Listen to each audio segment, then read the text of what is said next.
TTD ఉద్యోగి pastor Shekhar పై చర్యలేవి?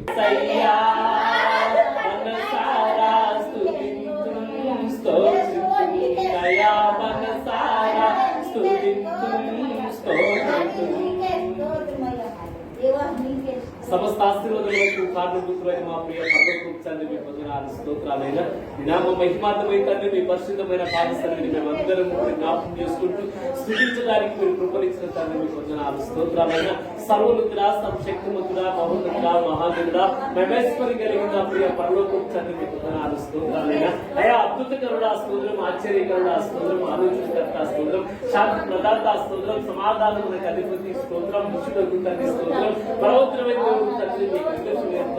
స్తోత్రాలు చెల్లిస్తున్నాను స్వామి. ఆయా ఒక పాపములు మోసుకుని దేవుని గొర్రెపిల్ల ఆయా రాజ్యభారం మోసుకుని దేవా మీకు స్తోత్రాలు చెల్లిస్తున్నాను స్వామి. ఎందుకంటే నేను గడిచిన వారం అంతా కూడా స్వామి గడిచిన వాళ్ళంతా ఇప్పుడైనా మీ ప్రేమలో మీ కృపలో మీ కవిత్రమం అందరినీ ఇప్పుడు మీరు భద్రపరుచుకొని మీరు కాపాడంటారు.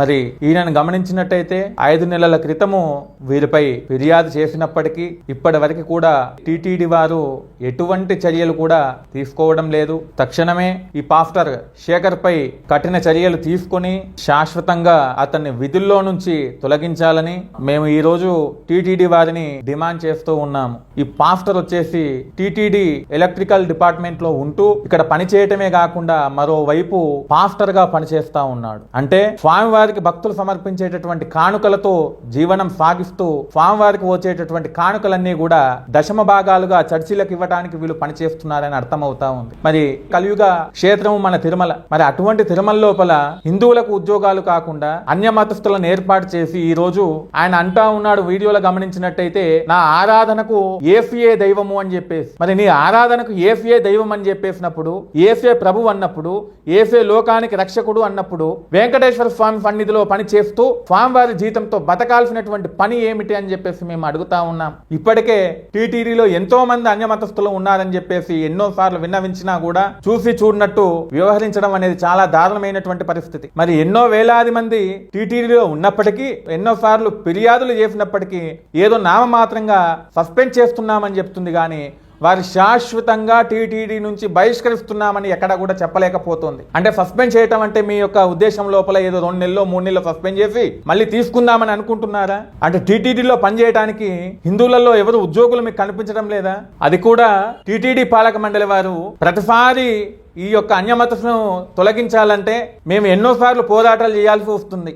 ఎన్నో ఇబ్బందులు పడుతూ వారి యొక్క ఆధారాలను సేకరించాల్సినటువంటి విషయం లోపల ఎన్ని దాడులు ఎదుర్కొన్నా కూడా, ఎన్నో అవస్థలు పడ్డా కూడా మేము ఆధారాలు సమర్పిస్తేనే మీరు అన్యమతస్థుల మీద చర్యలు తీసుకుంటున్నారు. ఏమిటి మీకు టీటీడీలో ఉన్నటువంటి అన్యమతస్థులు కనిపించడం లేదా? ఇంత టీటీడీలో ఉన్నటువంటి విజిలెన్స్ అధికారులు కానివ్వండి, మిగతా వారు కానివ్వండి, వారి యొక్క శ్రద్ధ ఎక్కడ ఉన్నట్టు ఉంది? ఇక్కడ ప్రతిసారి మేము రావాలి, ఎన్నో ఉద్యమాలు చేయాలి, ఎన్నో ఆధారాలు మీకు సమర్పిస్తే గానీ మీరు అన్యమతస్థులను తొలగించడం లేదు. అదే మీరు టీటీడీ కనుక నిజంగా శ్రద్ధ వహించినట్టయితే ఏదో నెలకో 2 నెలకో 4 5 మందినో సస్పెండ్ చేయటం కాదండి. మీరు అనుకుంటే కనుక మీరు శ్రద్ధ పెడితే ఒకేసారి వేలాది మంది అన్యమతస్థులను మీరు సస్పెండ్ చేసే అవకాశం ఉంటుంది. మీరు ఈ రోజు మేము ఉద్యమిస్తే గానీ మీరు సస్పెండ్ చేయటం లేదు అంటే మీరు వారికి వత్తాసు పలుకుతూ ఉన్నారా? మరి మొన్నటికి మొన్న 2 రోజుల క్రితము తిరుమల కొండపై ఉన్నటువంటి ఇండియన్ పెట్రోల్ బంక్ లో ఆ యొక్క బయటి ప్రాంతం నుంచి వచ్చి దాదాపు 6 సంవత్సరాలుగా పనిచేస్తున్నటువంటి ముస్లిం వ్యక్తులను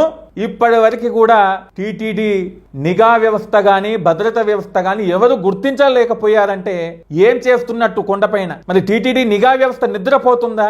మేము వచ్చి అక్కడికి వచ్చి విచారణ చేసి వీళ్ళు ఉన్నారని చెబితే గాని మీరు మేల్కోనంతగా ఏం చేస్తున్నారని చెప్పేసి మేము ప్రశ్నిస్తా ఉన్నాం. అలిపిరి దగ్గర కింది నుంచి పైకి వెళ్తే దాదాపు కొన్ని గంటల సేపు వాహనాలు తనిఖీ చేస్తారు కదా. మరి అటువంటిది క్షేత్రంలో పైన ఏం జరుగుతుంది, ఏం చేస్తున్నారు, ఎవరెవరు వస్తున్నారు, ఎంతకాలంగా నివసిస్తున్నారు అన్నటువంటి భద్రత కూడా టీటీడీకి లేకుండా పోయిందా? కాబట్టి టీటీడీ పాలక మండలి తక్షణమే ఈ యొక్క పాస్టర్ ని అట్లాగే కొండ పైన ఉన్నటువంటి ఎంతో మంది అన్యమతస్థులు ఉన్నారు. వాళ్ళని మీరు నామమాత్రంగా సస్పెండ్ చేయటం కాదు, శాశ్వతంగా టీటీడీ నుంచి బహిష్కరింపబడాలి. మా దేవుడిని విశ్వసించని వారు, వెంకటేశ్వర స్వామిని నమ్మనటువంటి వారు ప్రత్యక్షంగా చెబుతూ ఉన్నారు, రాళ్లను పూజించవద్దు అని అంటున్నారు. యేసు ప్రభువు మాత్రమే లోకానికి రక్ష అంటున్నారు. మరి అటువంటి వారిని క్షేత్రంలో ఉంచడం అంటే క్షేత్రానికి అప్రతిష్ట పాలు ఇది. కాబట్టి తక్షణమే టీటీడీ పాలక మండలి వారు దీనిపై కఠినమైనటువంటి చర్యలు తీసుకోవాలి. వాళ్ళను సస్పెండ్ చేయటం కాకుండా శాశ్వతంగా ఇక్కడి నుంచి తొలగించాలి. మీకు సరైనది అనుకుంటే ఆ చర్చిలలో ఉద్యోగాలు ఇప్పించుకోండి కూటమి ప్రభుత్వం వారు, కానీ దేవాలయాల్లో మాత్రము తప్పకుండా హిందువులు మాత్రమే పని చేయాలి. అసలు చర్చిలో పనిచేస్తూ పాస్టర్ గా ఉన్నటువంటి వ్యక్తి టీటీడీలో పని చేయటం అనేది వినటానికే చాలా ఆశ్చర్యంగా ఉంది. మరి మీకు అసలు ఏమీ కనపడట్లేదా? ఏమీ అనిపించడం లేదా? అసలు తిరుమలని ఏం చేయాలనుకుంటున్నారు మీరు? తక్షణమే టీటీడీ పాలక మండలి ఈ యొక్క పాస్టర్ శేఖర్ను శాశ్వతంగా టీటీడీ నుంచి బహిష్కరించాలి. అన్య మతస్థులను వెంటనే తొలగించాలి. లేని పక్షములో తెలుగు ఉభయ రాష్ట్రాల్లో ఉన్నటువంటి సనాతన బంధువులందరూ కూడా భారీ ఉద్యమానికి శ్రీకారం చుట్టాల్సి వస్తుందని మనవి చేస్తూ ఓం నమో వెంకటేశాయ.